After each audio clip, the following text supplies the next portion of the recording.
जाना तो लगाऊंगी मेरे पिता तो भी बुजुर्गों, क्योंकि मैंने कभी ये ना महिलाओं के साथ ऐसा हुआ कभी देखा नहीं आज तक।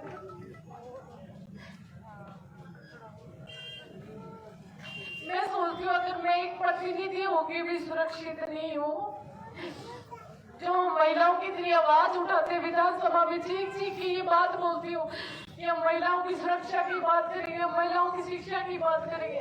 आज जब मेरे साथ हुआ है, मैं कहती हूँ कोई भी महिला जो है वो शायद प्रदेश में सुरक्षित नहीं है।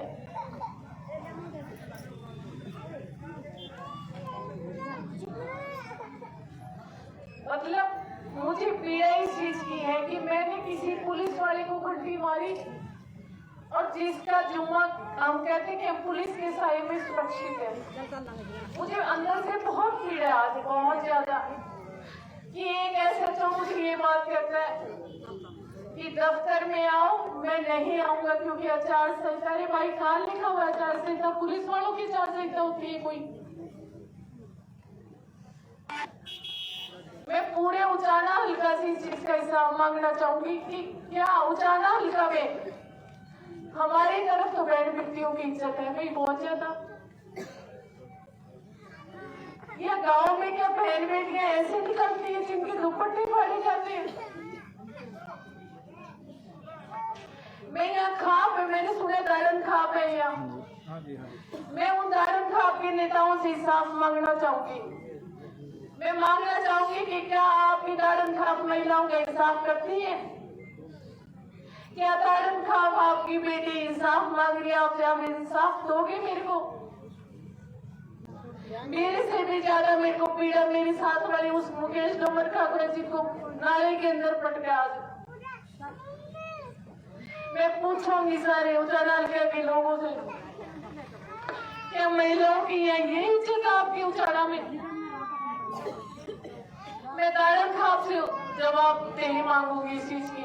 मैं मिलूंगी, कौन है आपका मुखिया? मैं उसे पूछना चाहूंगी उजाला के लिए। मैं जितनी भी खाप है मैं हर खाप के मुखिया से मिलूंगी। मैं कमजोर स्त्री नहीं हूँ बिल्कुल भी। मैंने दो इलेक्शन लड़े, मैं आदिवासियों के बीच में रह के, पर मैंने ऐसी बदतमीजी महिलाओं के साथ 10 साल में 8.5 साल में मैंने कभी नहीं देखी जो मैंने आज भोगड़िया गांव में और रोजखेड़ा गांव में देखी है। मतलब अपने आप को किसान, मैं उन किसान नेताओं से भी एक एक आदमी से जवाबदेही मांगूंगी। क्या किसान नेता ये किसान नेता है? मैं उन किसान नेताओं से पूछूंगी क्या आपके घरों में बेटियां नहीं है? क्या आपके पत्नी भाभी बहने जिनकी सरेआम गलियों में आज दुपट्टे खींचे गए, उन बहनों को नालियों में पटका गया है? क्या ये उचाना हल्का में इंसाफ देगा? बिल्कुल देगा जी। मैं एक एक आदमी से पूछना चाह रही हूँ, महिलाएं तो बेचारी क्या करेंगी?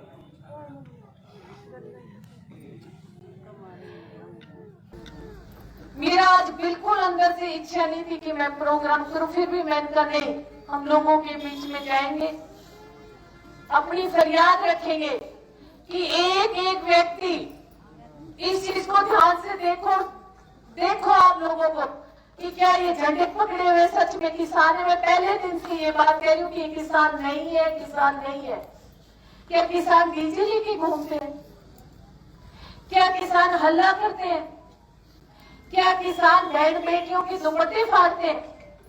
मैं मिलना चाहूंगी एक एक किसान नेता से। मैं हर खाप से हिसाब मांगूंगी इस चीज का। मैं गली गली जाऊंगी, महिलाओं को लेके जाऊंगी।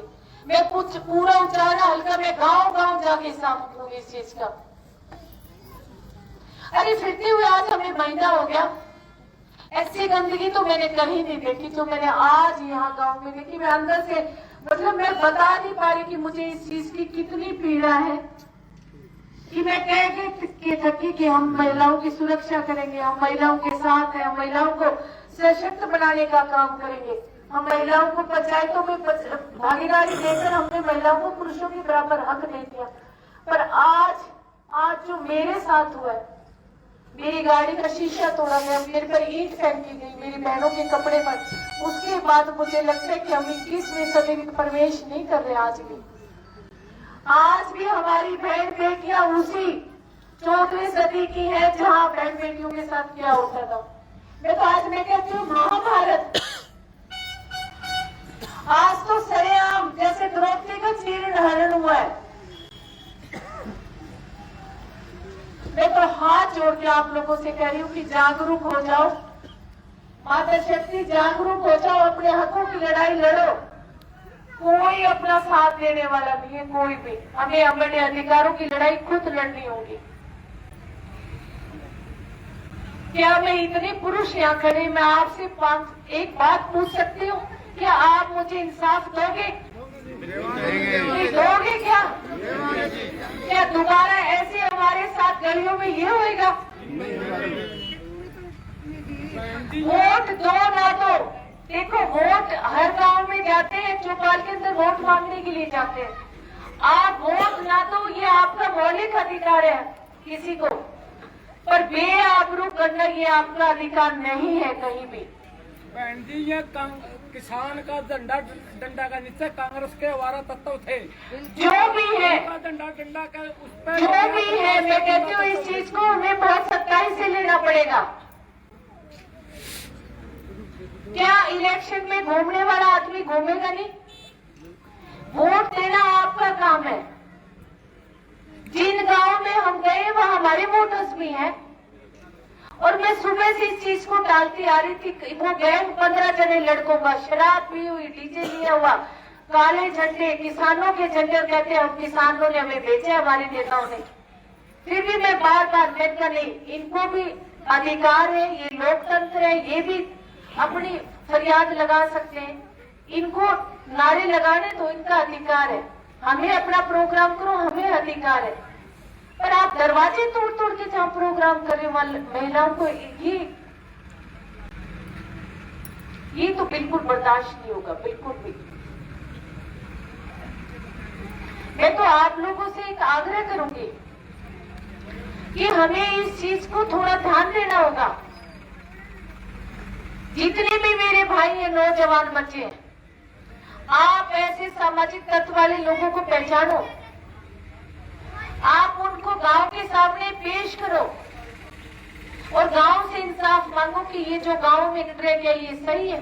ये पंचायतों का काम होता है, ये खापों का काम होता है, और मैं हर खाप के नेता से हिसाब मांगूंगी। मैं उनके पास जाऊंगी, मैं उनसे बात करूंगी, क्या आज महिलाओं को हम सुरक्षित समझे या नहीं समझे। पर ये जो आज हुआ है ये बहुत गलत हुआ है। मैं तो अंत में इतना ही कहूंगी मेरे भाइयों से कि मेरे भाइयों, सबके घरों में बहनें हैं, बेटियां हैं, जो ये 20 महिलाएं मेरे साथ घूम रही हैं, तो फिर ये तो सुरक्षित है नहीं। ये भी तो सुबह 9 बजे घर छोड़ के मेरे लिए आई है।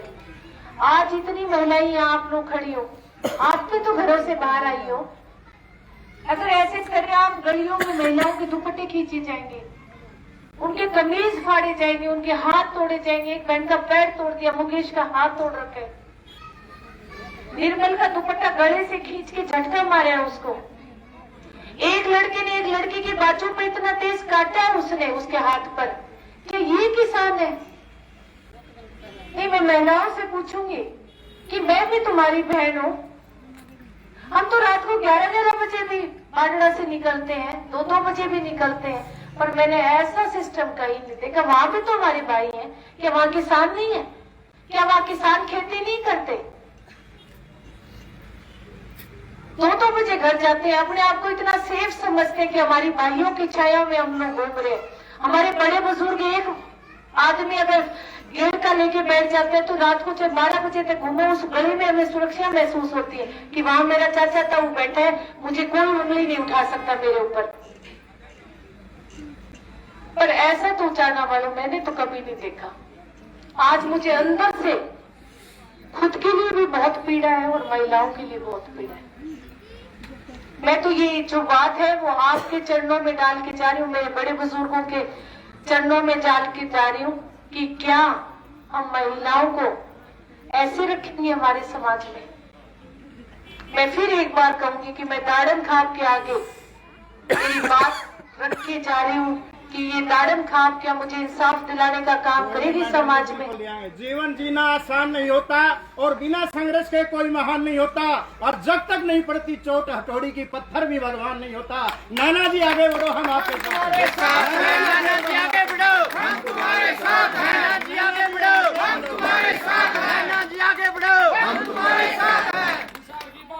जिंदाबाद जिंदाबाद जिंदाबाद जिंदाबाद जिंदाबाद जिंदाबाद। आगे बढ़ो, हम तुम्हारे साथ हैं। आगे बढ़ो, हम तुम्हारे साथ हैं। मैं तो ये गुमान करके बैठी थी कि मैं हिसार की बेटी हूँ।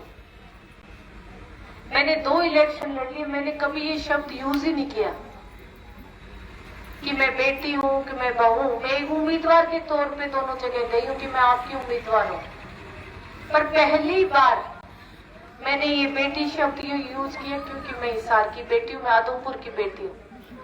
अगर पूरे जिले की भी बेटी कहता हूँ तो बहू भी तो बेटी है। ये फर्क है आप लोगों के मन में कहीं नहीं।